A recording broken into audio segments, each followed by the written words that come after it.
We know that Supreme Lord has innumerable incarnations, and Krishna is the source of every incarnation. There are devotees of Krishna, Krishna Bhaktas. They are chanting the name of Krishna. Hare Krishna, Hare Krishna, Krishna Krishna, Hare Hare, Hare Rama, Rama Rama, Hare Hare. And there are also Rama Bhaktas. They are chanting the name of Lord Rama-Candra. Shiva said, if one is following religious duty, dharma, 100 lifetimes, completely following, he can get the position of Lord Brahma, the chief manager of this universe. And if a person will do more, then he will be able to come to the planet of Shiva, Shiva Loka. But those who are pure Vaishnavas, I offer worship to them. These words of Shiva. Pure Vaishnava devotee, he offers single-pointed devotional service to the Supreme Lord, Krishna.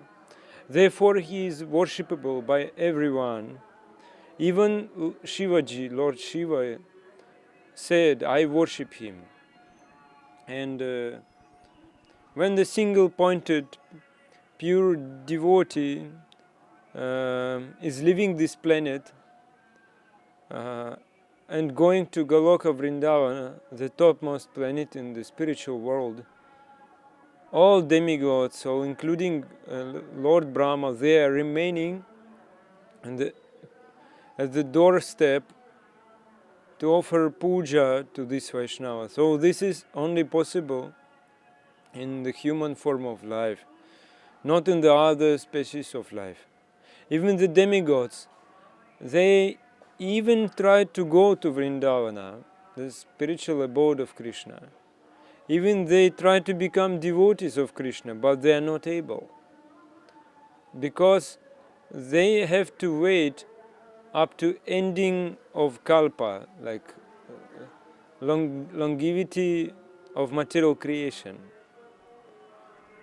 When this kalpa will end, when the kalpa will be finished, then they will get opportunity to go to Goloka Vrindavana.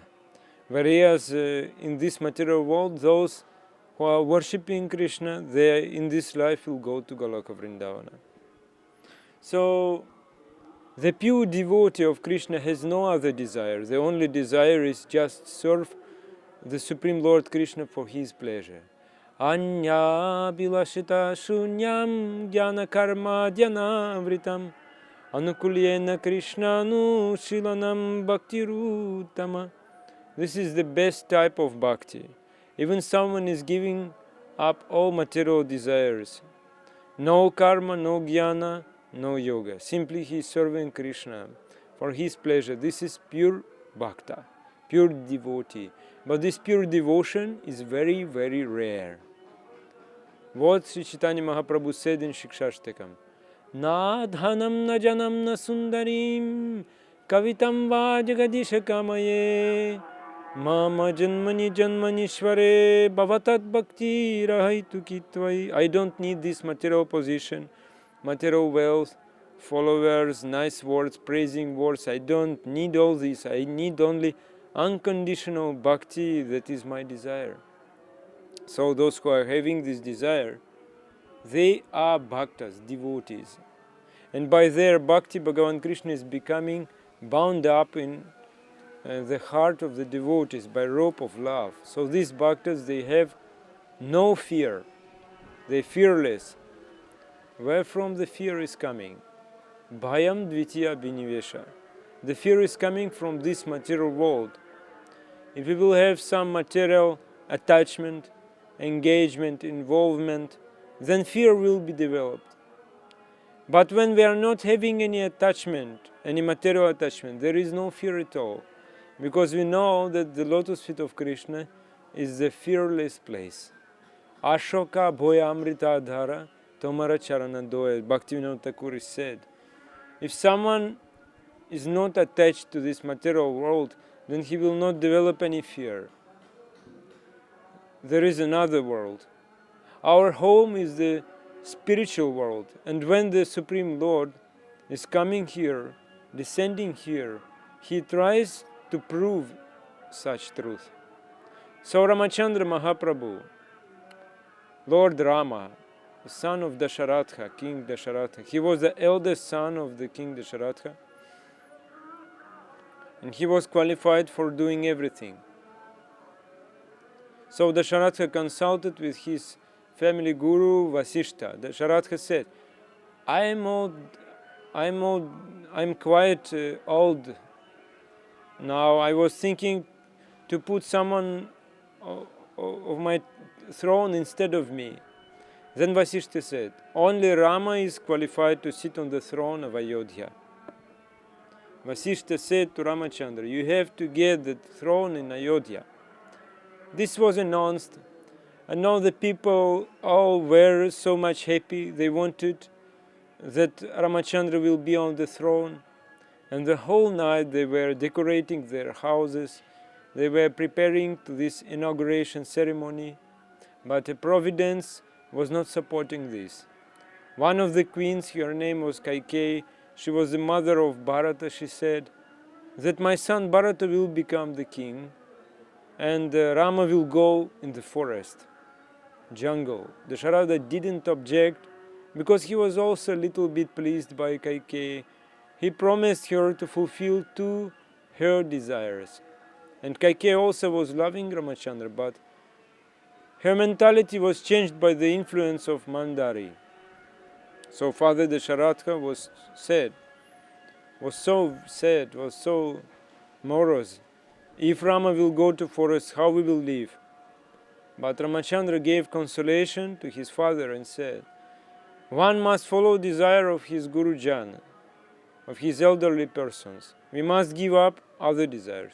If I will not fulfill your desire, then you will be accused by others. There will be black spot in our dynasty.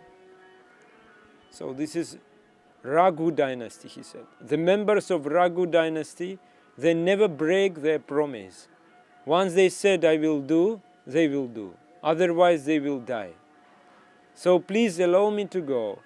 Mother Sita also wanted to go with Rama. Sita Devi, the wife of Ramachandra.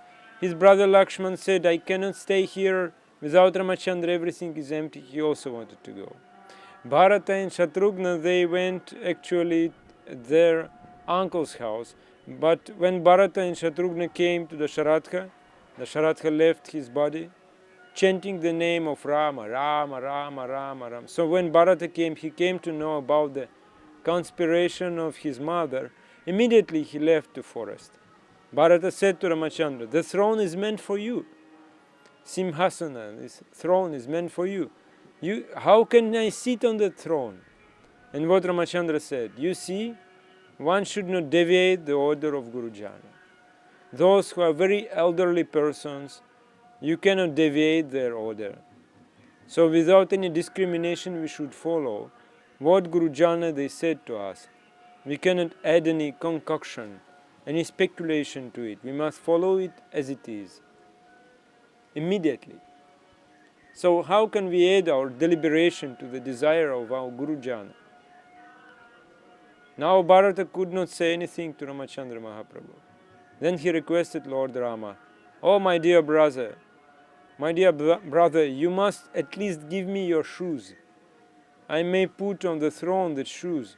I will rule until you come back. I will be your representative, not king. No one can sit on the throne of Ayodhya except Ramachandra Mahaprabhu. Therefore, he put the shoes of Ramachandra Mahaprabhu on the throne in the city Ayodhya. Then he started ruling in the Ayodhya as his representative. So, what lesson we can get from this? Elderly brothers, without saying anything, without any deliberation, they followed what Ramachandra Mahaprabhu is saying. Bharata didn't break the order of his brother. But what we are doing? Guru says something, we are doing something else. or we are disobeying the instructions of Guru.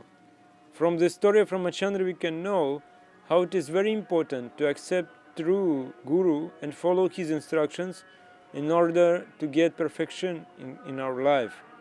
The true Guru can give mercy to the sincere disciple. What mercy do we need? What is the real mercy? Why we have to follow Guru? To develop the highest level of consciousness, Krishna consciousness. This is the only way. We have to accept Guru, who himself developed pure love to Krishna, pure love for Krishna. Hare Krishna.